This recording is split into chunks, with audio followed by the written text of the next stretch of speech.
Тукмантан forever. Bizde ар мүнөт сайын кечинде дагы, түнү дагы Тукмантан дейбиз. Себеби forever күн сайын бизге өзүнүн жаңы мүмкүнчүлүктөрүн ачып, жаңы багыттарын көргөзүп турат, жашоонун жаңылыктарын көргөзүп турат.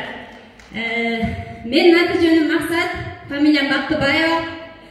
Азыр ушул жерде залда биринчи жолу семинарга келип аткандар колуңуздарды көтөрүңүздөрчү.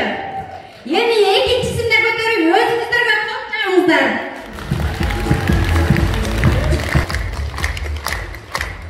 Неге десеңиздер, 5 жыл алдын, жок 4 жыл алдын мен дагы кудум сиздердей азыркыдай бул эмне болгон жер экен деп ишенген, ишенбеген көз караш менен сиздердин ордуңуздарда жаңы келип отурганмын. Ошол 5 жыл алдыңкы таштаган кадамым бүгүн ушундай жерге чейин алып чыгып отурат. Сиздерге дагы ошол күн үчүн келип отурасыздар. Андыктан өзүңүздөргө сыймыктаныңыздар, өзүңүздөргө ыраазычылык билиңиздер. Канча адам азыр ушундай чоң маалыматтарды укпай үйүндө отурат. Болбогон бир проблеманы айтып, же бир корейский кино көрүп отурат. А сиздер деген жашооңуздарга жакшы багытты ачып, өзүңүздөргө изденип келип атасыздар. Андыктан дагы бир жолу кол чабыңыздар.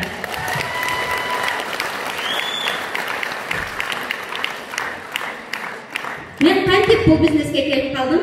Өзүм мен кесибим боюнча мугалиммин. Сүйүктүү 3 балам бар. Чоңубуз уул 7 класста окуйт.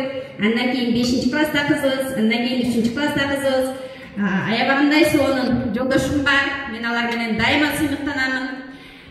5 жыл алдын мен мугалим болчумун, жөнөкөй Бишкекте кесиптик лицей бар. Ошол жерде 2 жыл мугалим болгом. Андан алдын Тунгандардын мектебинде 1 жыл мугалим болгом да. Мен ошондо 2015-жылы ноябрь айы болчу. Касым Россияда иштейт болчу. Жеңем, өзүмдүн бир тууган жеңем Казакстанда иштейт болчу контейнерде.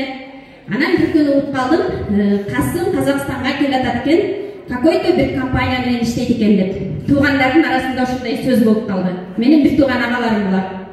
Мен аябай жиним келди, үйдө эрке чоңойгонмун. Мен 11-симин үйдө.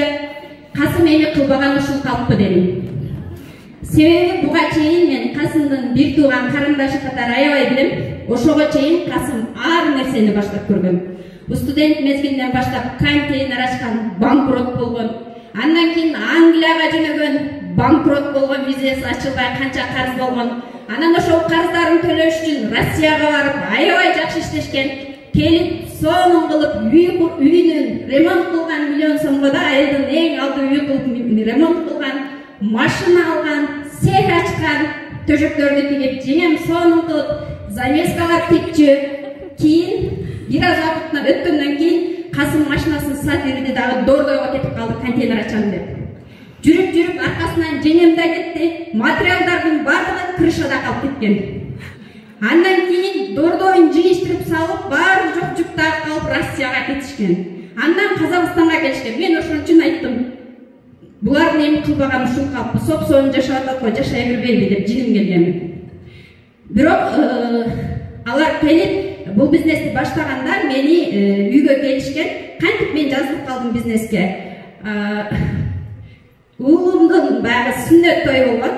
Туугандарыбызды чакырганбыз. Туугандарыбыздын акча жыйнамай бар. Ошого бардык туугандарыбыз акчап келсе, мен өзүм бир тууган агам ушул Касым байке менен Пазыл байке мага алып көтөрүп кетти. Биз сени өмүр бою сага кала турган бизнеске подключение кылып койдук. Сен ушундай иштейсиң, мына сага акчабыз деп алып көтөрүп келген. Ушинтип мен бул бизнеске подключение болуп калганмын.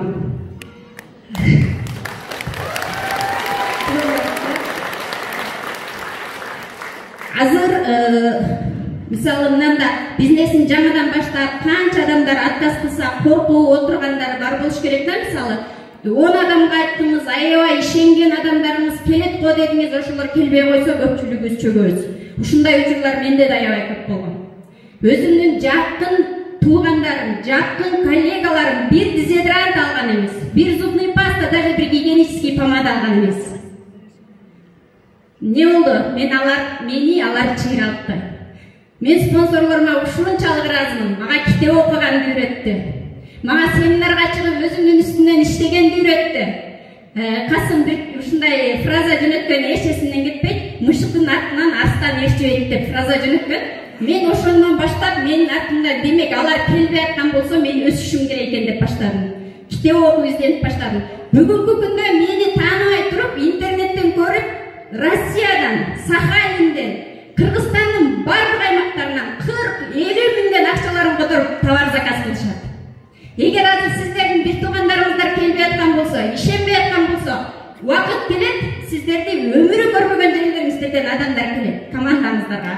Өзүңүздөргө ишениңиздер, Forever эң сонун мүнөчүлүк алдыга карай умтула бериңиздер.